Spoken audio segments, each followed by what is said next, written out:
Ya, baru munem kaca, munu pray ka so chukuna chikelini na rano.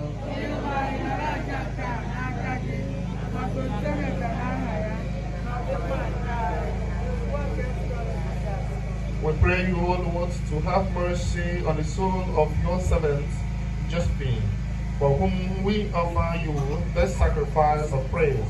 We pray humbly that through this sacrifice, made for the forgiveness of sins, you may grant her eternal rest through Christ our Lord.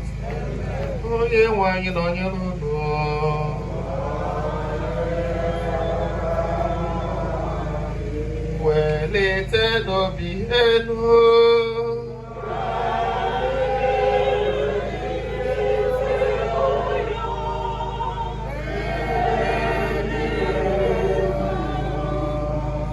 Anyị enu dị nwenu Chukwu anyị ekele.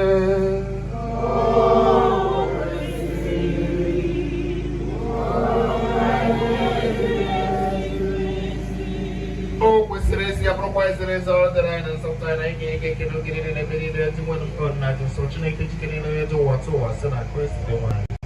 Ọ bụ na ya ka Chukwu mbilite na ọnwụ dị ngọzi jiri chọpụta n'ebe anyị nọ ka ndị na-aga nwere na-ebute ka ha nweta nkasi obi site na nkwa nke anwụ dị n'ụwa ọzọ. Maka ndị kwere na gị o sebe ụwa ndụ anaghị enwe ndebe ya bụ naanị mgbanwe ka a na-agba mmụọ ya. Mgbe ụlọ ukwu nke ụwa mebiri a nabata ụlọ ọzọ bụ ebe ebe ebe n'eluigwe.